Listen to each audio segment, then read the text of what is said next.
Bonsoir à toutes et à tous. Donc, deuxième chronique hors série concernant les scientifiques ou les savants ou penseurs médiévaux de l'islam. Alors, bien entendu, après Avicenne, nous allons parler d'Averroès. Alors, qui était Ibn Rushd, plus connu sous le nom d'Averroès? Que recouvre finalement le corps de doctrine auquel le Moyen-Âge latin a donné une appellation tardivement dérivée du nom de l'auteur lui-même, ce qu'on qualifiera plus tard l'avéroïsme. Car Averroès, donc alias Ibn Rushd, n'a pas seulement influencé ses semblables, bien que je dois dire qu'il n'a pas vraiment laissé d'école, si ce n'est que les penseurs chrétiens ont su prendre son savoir et le développer. C'est le cas d'espèce de saint Thomas d'Aquin, grand lecteur de la Bible, et qui a su introduire dans le monde occidental et chrétien les idées d'Averroès et qui finalement porteront, je dirais, la dimension de l'avéroïsme. Alors, telles sont les deux questions auxquelles on tentera d'apporter, je dirais, sans prétention, une réponse ici. Alors, Ibn Rushd, ou l'Averroès des latins, et le Ben Rushd des juifs également, car il a plusieurs, je dirais, on peut lui prétendre plusieurs paternités, car Maïmonide, grand penseur également de l'Andalousie, était une forme d'Ibn Rushd, puisque soucieux d'étudier les grands penseurs de l'époque hellénique. Et donc, Ibn Rushd est une des personnalités beaucoup trop riches pour qu'on puisse, je dirais, l'enfermer, encore une fois, à l'identique, je dirais, de Avicenne, de ma chronique dédiée à ces grands hommes, mais il est très difficile également de l'enfermer dans une définition, je dirais, juriste, médecin, philosophe, mais aussi qadi de Séville. Alors qadi, bien entendu, veut dire juge, celui qu'on appelle quand il est question de résoudre, je dirais, un litige. Alors il fut effectivement habitant de Séville, plus tard, bien entendu, de Cordoue. Donc en arabe, Sbia, et Cordoue, enfin Séville, Sbia en arabe, et Cordoue, Cordoba. Alors, il faut savoir qu'il a mené une existence bien remplie, il a eu des disciples dans toute l'Europe. À cet égard, je vous invite à regarder le film de Youssef Chahine, Le Destin, Al-Mektoub, qui finalement illustre un petit peu la vie de ce grand philosophe que fut Ibn Rushd.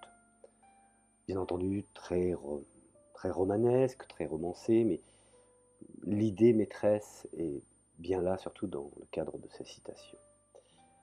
Alors, Ibn Rushd a mené une existence bien remplie, a eu, comme je viens de dire, des disciples dans toute l'Europe jusqu'à l'aube de la modernité, et cette richesse, je dirais même, pose des problèmes, je dirais, à celui qui l'étudie. Car Ibn Rushd n'est pas seulement un savant qui s'interroge, mais il est également un croyant. Et Ibn Rushd tenait plus pour les philosophes que pour les théologiens. Alors, ce qu'il faut savoir, c'est comment a-t-il pu concilier, si tant est qu'il, je dirais, vraiment essayer de le faire. Ce sont des spéculations qui sont personnelles, des spéculations foncièrement philosophiques avec sa pratique sincère de la religion musulmane.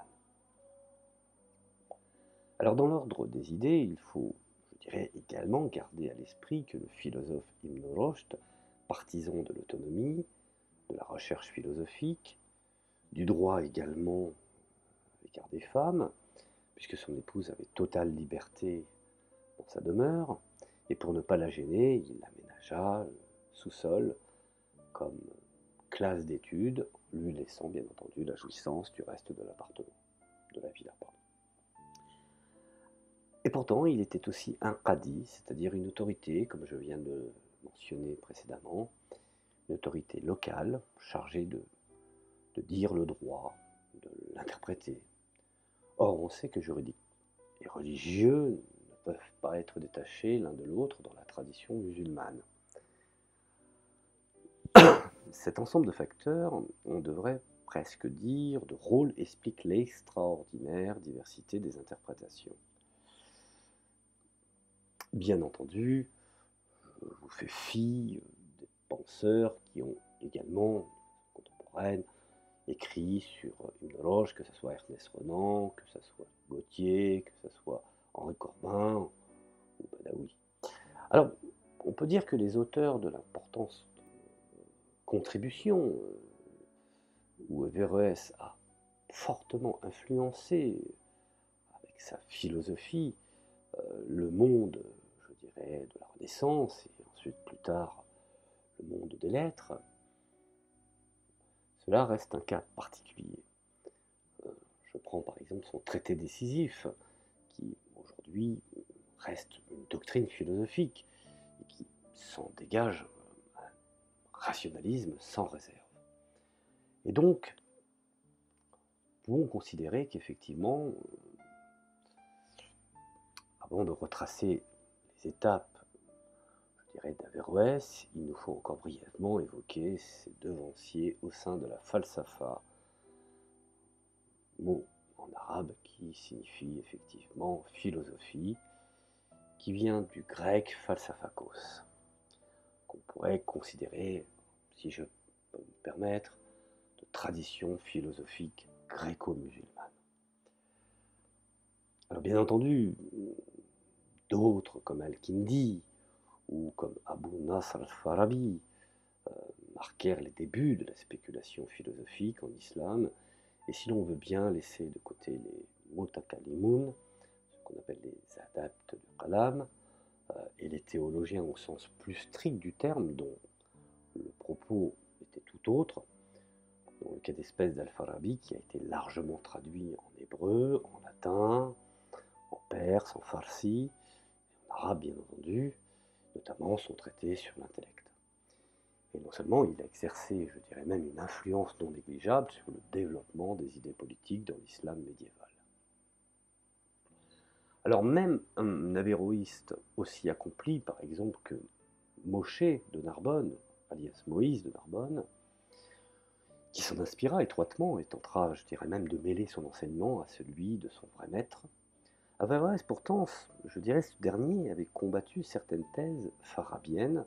Cela faisait partie effectivement de l'agora grecque, de ses joutes de réflexion, je dirais même à maintes reprises dans ce que l'on nomme l'alfarabo-avicénisme, c'est-à-dire un ensemble de doctrines que le théologien Abu Hamid al-Ghazali prit également, mais un autre point de vue, je dirais pour cible de son célèbre écrit Tahafut al-Falsifa, traduit par, grosso modo, écroulement des philosophies. Alors s'il s'abstient d'en critiquer les travaux médicaux, il en commentera même élogieusement un extrait. Averroès porte aussi un jugement sévère sur les enseignements philosophiques de son principal devancier d'Orient, Ibn Sina, l'Avicenne des Latins. Souvenez-vous, à l'époque, il y avait les néoplatoniciens et les néo-aristotéliens, dont les conceptions étaient effectivement opposées à titre philosophique. Alors en réalité, Averroès se rattache à la tradition philosophique des penseurs comme Ibn Bajjah, plus connu sous le nom d'Avenpas. Également Ibn Tufayl, qu'on nommera l'Abou Bakr des Latins, deux hommes dont les rares écrits l'ont beaucoup marqué, et qui particulièrement pour le dernier, que je viens de citer ont joué un rôle déterminant dans le déroulement de sa carrière. Cependant, je voudrais préciser qu'Ibn Rushd a toujours veillé à garder son originalité, et par-delà les exégèses. Il a toujours tenté de retrouver l'Aristote le plus authentique. C'est ce qui explique finalement que la diffusion de sa pensée est largement, je dirais, dépassé la sphère religieuse. En fait, la postérité d'Ibn Rushd a surtout assuré, je dirais, a été garantie, ou même avancée et amenée par des juifs et des chrétiens, comme je l'ai précisé tout à l'heure. Il n'a malheureusement pas fait de disciples réellement musulmans. Alors, les juifs ont beaucoup fait pour la survie de l'interprétation de la pensée d'Averroès, il faut le mentionner, et de leur côté, les chrétiens ont, par leur travail de paraphrase, de commentaires, de traduction, et surtout de polémique, beaucoup contribué à la naissance puis à l'essor du vocable d'avéroïsme, qui sera incarné effectivement dans la somme théologique de saint Thomas d'Aquin. Alors ce présent ouvrage entend tenir, je dirais, qu'on appelle commentaire ésotérique d'Aristote, que son beau-fils a placé à la bibliothèque d'Alexandrie, puisque caviardé par le système corrompu, obligé de finir sa vie au Maroc, puisque ses livres furent effectivement détruits par un pouvoir aveugle et cupide. Alors, il faut bien comprendre que la pensée de Ibn Rushd est une méthodologie. Cela porte effectivement sur les conceptions de ce que Averroès a pu amener dans son existence et quels sont ensuite les chemins dont les successeurs, quelle que soit leur religion, ont su exploiter. Maïmonide, par exemple, parlait élogieusement d'Averroès dans un épître adressé à son disciple préféré. Il faut toutefois souligner qu'il n'a pas pu en recueillir l'enseignement pour la simple et bonne raison que son œuvre philosophique propre, le fameux Guide des égarés, était déjà achevé. Alors c'est après la disparition de Maïmonide en 1204 que l'ombre d'Averroès se profilera avec une plus grande insistance sur tout d'abord la pensée juive médiévale et ensuite chrétienne, et deux phénomènes expliquent, je dirais, cette situation. Par exemple, le Guide des égarés lui-même considéré, je dirais, par certains penseurs juifs ultérieurs, comme Pusillanime, avait bien entendu ouvert la voie à des esprits spéculatifs et plus, je dirais, téméraires. Ensuite, il faudrait préciser également que si la philosophie juive a travaillé à partir des textes d'origine gréco-arabe, sans pour autant être, comme certains le voudraient finalement au fond, un simple reflet de celle-ci, il lui fallait suivre l'évolution dans le camp même de ses inspirateurs. Alors Averroès, ayant poussé l'alpharabo-avessinisme à l'arrière-plan, il était normal que les juifs en finissent autant. Joseph ibn Falakera, Isaac al-Balag, Joseph ibn Caspi, Lévi ben Gershom, Moïse de Narbonne, Nissim de Marseille, et beaucoup d'autres dont la liste serait fastidieuse, étudieront les commentaires d'Averroès sur les œuvres d'Aristote. Il faudra attendre des penseurs comme Hasdait de Cresca et Isaac Abravanel pour adresser aux thèses d'Averroès vigoureusement critiques. Certes, il y aura encore un combattant, je dirais, isolé, comme Elia de Meldigo, qui tentera de faire barrage à la propagation de la Kabbale au retour de force du néoplatonisme. Mais l'esprit de l'Europe avait changé. Pic de la Mirandole, qui fut pour quelque temps l'élève d'Elia, n'était plus convaincu de la justesse et de la pertinence d'un avéroïsme qui de fait allait être détrôné à Padoue au début du XVIe siècle. Alors l'histoire de l'avéroïsme ou de l'Averroïs Latinus, qui s'achève en Vénétie, en même temps que celle de l'Averroès Hébraeus, et encore plus simple, elle commence au début du XIIIe siècle dans le malentendu, le premier avéroïsme se poursuivit dans la censure et connaît son apogée dans l'Italie du XIVe siècle et du XVe siècle. Les plus grands esprits se mobilisent, comme Siguerre de Brabant ou Agostino Nifo, ou contre Thomas d'Aquin, que je viens de citer, qui est, à mon sens, un des plus grands penseurs de la doctrine catholique, au même titre que saint Augustin. Et donc, effectivement, des doctrines qui, je dirais, leur auteur supposé, n'eût sans doute pas toujours même admises, et la légende y ajoutera ses propres méprises, un Averroès considéré comme libertin, blasphémateur, sortant un petit peu des chemins battus ou des sentiers battus, athéiste, ce pourquoi les livres d'Averroès sont désormais aujourd'hui interdits en Arabie Saoudite. Ça, c'est pour la petite histoire. Le plus souvent, bien entendu, souvent, comme nous pouvons le constater, une image déformée, déformante, que l'on essaiera effectivement, à la lumière de l'étude d'Averroès, donc je vous invite à restaurer effectivement le sens réel et une justice retrouvée. Alors, soyons honnêtes, on dispose de peu d'éléments sur la vie et les études d'Ibn Rushd. Ce que l'on sait, finalement, provient soit des remarquables, je dirais, penseurs musulmans, à placer à la fin de certains de ses commentaires ou œuvres originales, soit des témoignages extérieurs. Toujours difficile, effectivement, de donner un crédit total à certains témoignages quand, effectivement, les sources sont difficiles à exploiter. Passons bien entendu en revue de la littérature secondaire, on se rend bien compte que tous les auteurs, que ce soit Renan, Fakhri ou Badawi, se sont servis des mêmes sources, même si effectivement si admirablement, je dirais, exploitées par Munch, par exemple dans ses mélanges.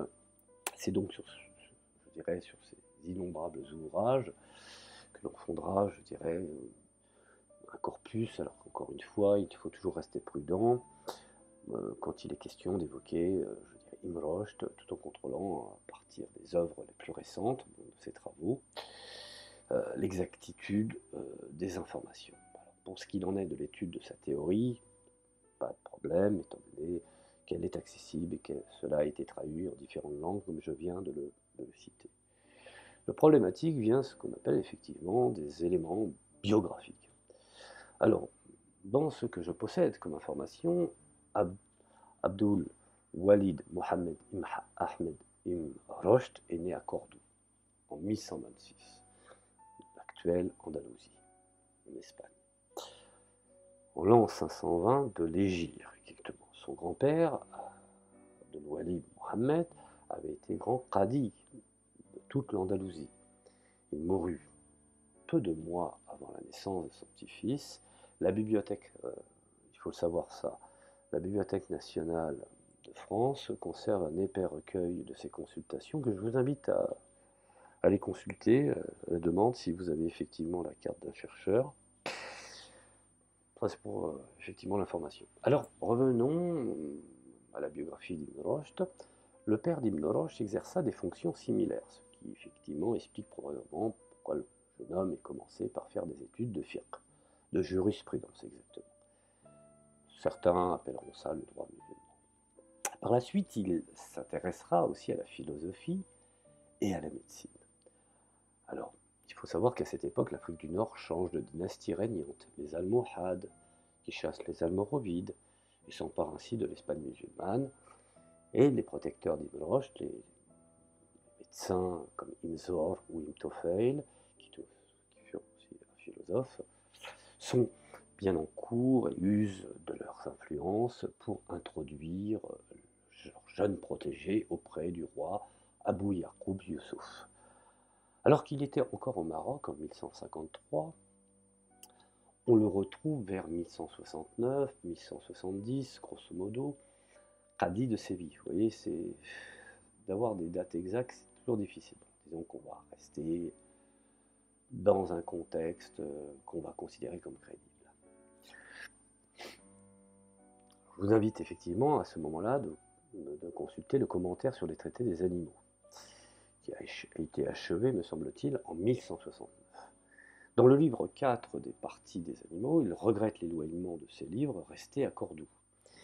Il fait la même observation à la fin du commentaire, que j'appelle le commentaire moyen de la physique, achevé à Seville en mars 1170. Dans sa paraphrase des météorologiques, Imre signale que c'est en 1170 qu'eut lieu le tremblement de terre de Cordoue. D'après les informations qui sont effectivement disponibles à la Bibliothèque nationale de Madrid, toutes ces informations sont corroborées. Alors, effectivement, ces activités politiques réclament une bonne part de son attention et de ses efforts. Imre déclare à la fin du livre 1 de son résumé d'Almagest qu'il a dû se limiter à l'essentiel. Alors, nous en arrivons au début de 1174. J'essaye d'expurger, j'essaye d'aller à l'essentiel, parce que sinon, si je commence à détailler tous les ouvrages, nous n'allons pas nous en sortir. Donc au début de 1174, Imre achève son commentaire des moyens sur la rhétorique et la métaphysique. Peu après, il tombe gravement malade, mais après sa guérison, il se remet au travail en 1178 et il achève au Maroc De Substantia Orbi. Alors, effectivement, ces œuvres traitent, ce sont des traités en fait sur l'intellect,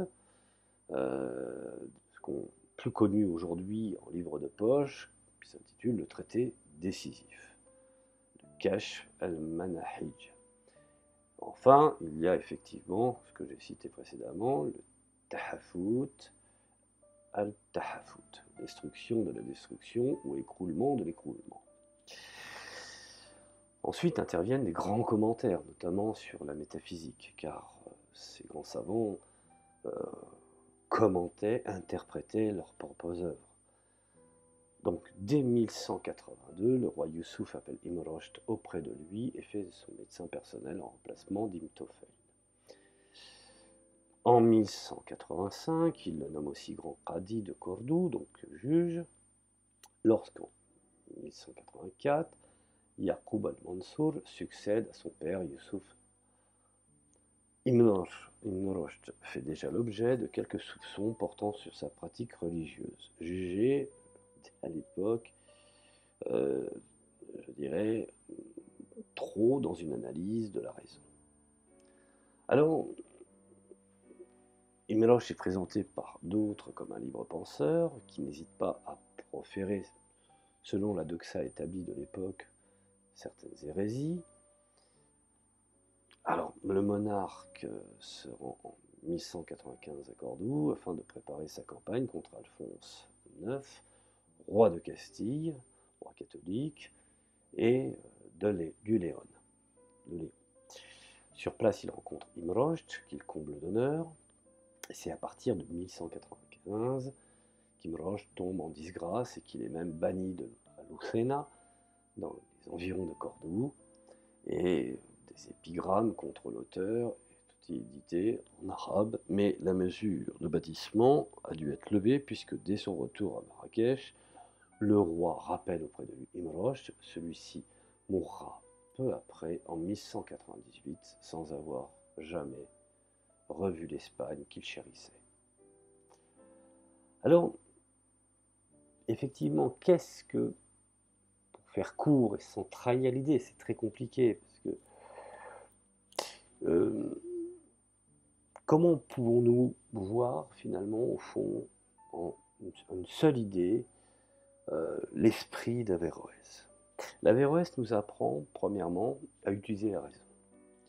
Ensuite, il nous apprend également à rejeter l'esprit grégaire, arriéré, et je dirais l'esprit un petit peu que nous retrouvons également de ce qu'on pourrait qualifier comme étant, je dirais,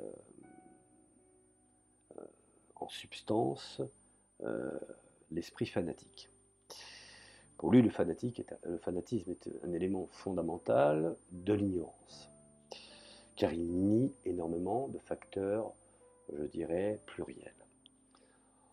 Ensuite, il considère que, effectivement, la substance, en rentrant également dans sa doxa, que la substance séparée incorruptible est unique pour toute l'espèce humaine. L'intellect est du ressort de la métaphysique, non de la philosophie de la nature. L'homme individuel est constitué d'un corps et d'une âme qu'on appelle sensitive, et qui se souvient et imagine et est lié à la matière, naît et meurt comme toutes les autres formes naturelles. L'âme intellective, en revanche, n'informe pas substantiellement l'individu. Elle préside l'extérieur de ses activités mentales, comme les intelligences règlent le mouvement des corps célestes. Bref, pour faire court, dans cette application de la doctrine substantia orbi à l'homme, l'intellectuel, ou l'intellect, pardon, n'est approprié qu'aux individus, comme le moteur l'est aux mobiles. En éthique, Akhlaq, Vernia reprend la thèse albertinienne de la félicité comme une contemplation naturelle, intellectus adeptus, thème qui restera un classique dans la philosophie occidentale, et plus précisément dans la philosophie padoue. Voilà, je voulais parler rapidement, sans faire effectivement tout un travail, toute une thèse sans prétention sur Averroès, mais effectivement, Averroès nous interroge, nous appelle à la réflexion, au raisonnement, à ne pas prendre tout pour argent comptant. Pour faire simple, il se défend effectivement de tous ceux qui font preuve de bigotisme, et il nous apporte, je dirais encore une fois, cet appel à la lecture, à la réflexion, à l'explication, à l'interprétation et à l'adaptation. C'est une raison pourquoi Averroès est interdit dans certains pays comme l'Arabie Saoudite, car effectivement, manifestement, il appelle de son vœu le plus profond à une certaine forme de liberté, de détachement de l'individu dans la société, tout en restant effectivement observant à une croyance. Voilà, je vous remercie de m'avoir écouté, je ne vais pas aller plus loin car après ce serait long et fastidieux, et je vous dis à la prochaine chronique hors série de ces grands penseurs et scientifiques de l'islam. Je vous remercie et à la prochaine.